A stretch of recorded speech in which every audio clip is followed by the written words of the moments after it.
Hello everyone, welcome to Inside Hockey's 2010 Men's Ice Hockey Frozen Four preview.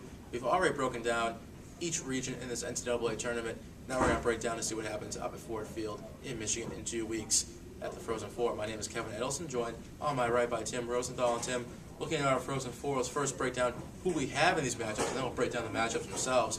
In my bracket, I have Michigan coming out of the Midwest Regional, taking on Boston College out of the Northeast Regional, and then in the other semifinal, I have Cornell out of the East Regional, taking on St. Cloud State out of the West Regional. Well, I have a couple of the same teams you have in BC and Cornell. I have different matchups, though. I have Miami in the Midwest. I had Wisconsin in the West. So this would be a very intriguing Frozen Four. I think both of them will, actually, for that matter. I think both of them have a chance of being the Frozen Four when it's all said and done. So let's take a look first at the matchup from the Midwest Regional and the Northeast Regional. I have BC taking on Michigan, and I have Boston College moving on. I think John Muse is playing not great, but I think he gets on these runs, and I think he'll be very good. And he also has national tournament experience as he led the Eagles to the 2008 tournament when, as a freshman, I have them moving on over Michigan. I think the offense is too good, and as good as Sean Humke has been in goal for the Wolverines, I think his run stops there as he's going to go up against four very good lines, all of whom can score for the Eagles. I take BC.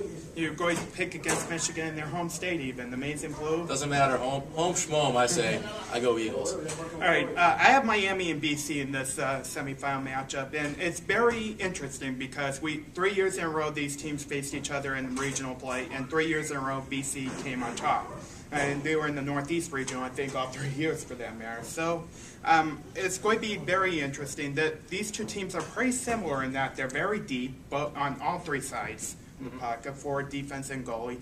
But in the end, goalie wins games, and I think Miami has a slighter edge than BC in goal. So I'm going to go with Miami in the national title game. Yeah, I'm not sure if I'd pick BC over Miami if I had Miami in that bracket. I think it'd be a much closer matchup than what BC is going to have to face against Michigan. And I think you're right. Cody Reicher's going to be the difference maker for that Miami team. So we have BC on my bracket, Miami on Tim's bracket, moving on to the national championship game. On the other side of the bracket, we both have Cornell in there. I have St. Cloud State. Tim has Wisconsin. Tim, we'll start with you. Who do you have in that matchup? It's a very interesting matchup from a historical standpoint. I mean, these are the first two goals I think whoever chanted said a goalie. So I cannot confirm nor deny that. So I'm going to have to do a little research.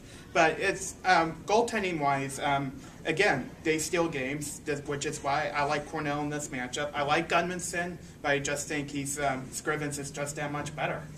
Yeah, but I think so too. I have Cornell beating St. Cloud State.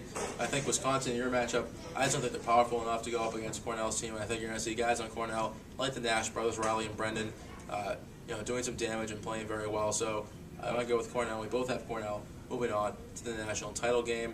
And then you have Miami Cornell. I have BC Cornell. We'll start with you, Tim. Well, since I'm so confident, I'm going to pick Miami in this matchup. They have too much firepower that Cornell can't even stop. I mean, Cornell's decent, but and they got some goal scoring this year. But Miami, I mean, look at the forwards: Tommy Wingles, Carl Camper, etc. They're scoring goals, and they're getting like 5-6 different guys with contributions to 10 goals there. So I'm going to pick Miami, and since I'm so confident, I'm going to sign this and put it on eBay. Tim Rosenthal signing his bracket. He's got Miami. If Miami is to win, and they have so much experience from last year's national title run, they ended up getting stopped by BU. And you know, it wouldn't be nice for Trent Vogelhuber, the guy who thought he scored the game-winning goal in last year's national title game, to get one here in this tournament. So we'll see what happens. I have, though, the Boston College Eagles taking the national title, stealing it from one end of the B-line, going all the way to the other end of the B-line, back to the Heights at Boston College. I think they're going to beat Cornell. As good as Ben Scrivens has been, he has not seen offense like BC has. Again, 4 lines that BC can roll out, including one of the best lines in the nation with Joe Whitney, Brad Givens, and Cam Atkinson. They'll just get under Jack Parker's skin. A little bit, yeah. But it stays on B-line, and then if you pick BC, I think Northeastern or Harvard now have to have a shot because I actually think Northeastern next year, they're going to be very good. But a lot remains to be seen, of course. So we'll wait to have the tournament play out right now. So accuse me of having some Hockey East bias, but I'm picking BC. Tim, no bias whatsoever. He has Miami and Cornell. They're not even in the Hockey East. So we're staying unbiased, biased, who knows, but we both have our picks. We'll see if you have your picks. Make sure you get those in. It should be a very fun tournament. And thank you for checking out our 2010 Men's Ice Hockey Frozen Four preview. For Tim Rosenthal, I'm Kevin Edelson.